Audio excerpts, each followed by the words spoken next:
میں غور کر رہا تھا حضرت موسیٰ علیہ السلام کے واقعے پہ. سورہ قصص میں اللہ رب العالمین نے ان کی لائف کا ایک بڑا اسپیشل فیز بتایا نبوت سے پہلے، کہ ان سے غصے میں اور غلطی میں ایک بندہ جو ہے وہ قتل ہو گیا. تو اس کے بعد فوراً انہوں نے اپنے اندر جو ہے وہ ایک ڈر محسوس کیا، اور وہ دعا بھی بلکہ درج ہے کہ انہوں نے کہا ربی انی ظلمت نفسی فاغفر لی، اور اللہ رب العالمین نے باقاعدہ بتایا کہ ہم نے اسے معاف بھی فرمایا. تو شیخ یہ میں غور کر رہا تھا کہ اتنا امید والا واقعہ ہے. کبھی کبھی انسان سے کوئی اتنی بڑی غلطی ہو جاتی ہے، اور یہ اگر ہم اس پہ سوچیں تو یہ دنیاوی اینگل سے تو بہت بڑی ایک غلطی ہے. یعنی آج کوئی اس طرح کرے تو آپ سوچیں کہ وہ کتنی ٹینشن میں آ جائے گا وہ بندہ. تو کبھی کبھی انسان سے کچھ ایسی کوتاہی، کوئی غلطی ہو جاتی ہے کہ وہ بھی سوچ میں پڑ جاتا ہے میں نے کیا کیا، یہ مجھ سے کیا ہوا، اور پھر وہ اوور تھنکنگ کرتا ہے، پھر بہت زیادہ کوستا ہے اپنے آپ کو، ریگریٹ میں جاتا ہے بہت زیادہ انسان.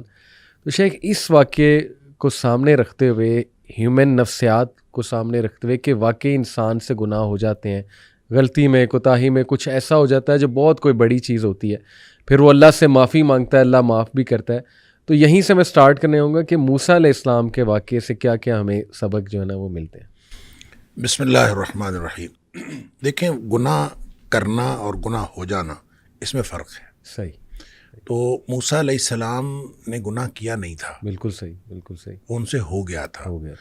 اس لیے کہ ان کی نیت تو ہرگز اس کو مارنے کی نہیں تھی. بالکل صحیح. اور دوسری بات یہ ہے کہ جو آلہ قتل تھا وہ بھی مارنے والا تو تھا ہی نہیں. صحیح صحیح. تو آپ نے تو ایک مکہ مارا تھا اور مکے سے وہ مر گیا. بالکل ٹھیک. تو اب مکہ کسی کو جب کوئی بھی شخص مارتا ہے تو کبھی بھی یہ آلہ قتل نہیں ہوتا. بالکل ٹھیک، بالکل ٹھیک. اور اس لیے یہ کہنا کہ حضرت موسیٰ علیہ السلام نے اس کو مارا تھا، تو مارا تو تھا ہی نہیں. صحیح. وہ مر گیا تھا، نیت نہیں تھی.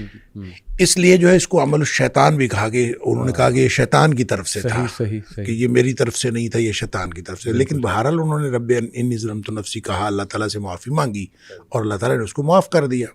اور پھر کام بھی یہ مدین میں کچھ عرصہ گزارنے کے بعد یہ واپس آئے ہیں، اور واپس آ کے فرعون کے دربار میں جب انہوں نے اپنی دعوت کا آغاز کیا ہے جی. تو فرعون نے اس وقت جتنی باتوں کے بارے میں حضرت موسیٰ علیہ السلام کو احسان کے طور پر جتلایا ہے، اس میں ایک بات یہ بھی کہی کہ آپ نے تو قتل کر دیا تھا، اور ہم نے جو ہے وہ آپ نے قتل کیا. اور اس موقع پر بھی حضرت موسیٰ علیہ السلام نے کہا کہ میں نے قتل نہیں کیا تھا، شیطان کی ایک بات تھی. لہٰذا حضرت موسیٰ علیہ السلام کے اس واقعے کو اس بات کی بنیاد بنا لینا کہ کوئی شخص اس طرح کی غلطی کر کے بعد میں معافی مانگ لے، تو یہ غلطی کرنا نہیں تھا. بالکل صحیح. یہ ہوا ہے، اور وہ اس کے اندر نہ ارادہ قتل تھا، نہ آلہ قتل تھا، اور نہ ہی اس طرح کی سچویشن میں کبھی کوئی قتل ہوتا ہے. اس لیے حضرت موسیٰ علیہ السلام کا کوئی عمل وہ تھا ہی نہیں. اور اس کو اللہ تعالیٰ نے معاف بھی کر دیا، اور انہوں نے معافی مانگ لی اور اللہ تعالیٰ نے معاف کر دیا. بالکل صحیح. الحمدللہ. تو یہ جو دعا ہے شیخ ربی انی ظلمت نفسی فاغفر لی، یہ دعا ویسے بھی مطلب بڑی خوبصورت دعا ہے، اور اس میں جو عاجزی نظر آتی ہے. حالانکہ یہ بات کلیئر ہے کہ موسیٰ علیہ السلام کی نیت نہیں تھی، اور ظاہر ہے کہ جیسے آپ نے کہا کہ وہ اعلیٰ قتل بھی نہیں تھا، ظاہر ہے مکہ جو تھا. اس کے باوجود آپ دیکھیں وہ کتنی عاجزی سے اللہ رب العالمین سے توبہ استغفار کر رہے ہیں، بلکہ ڈر سے وہ بھاگ بھی جاتے ہیں اس جگہ سے، ایک فیوجیٹو بن جاتے ہیں. پھر وہ یہ دعا بھی آگے جا کے ان کی ملتی ہے ربی انی لما انزلت الی من خیر فقیر.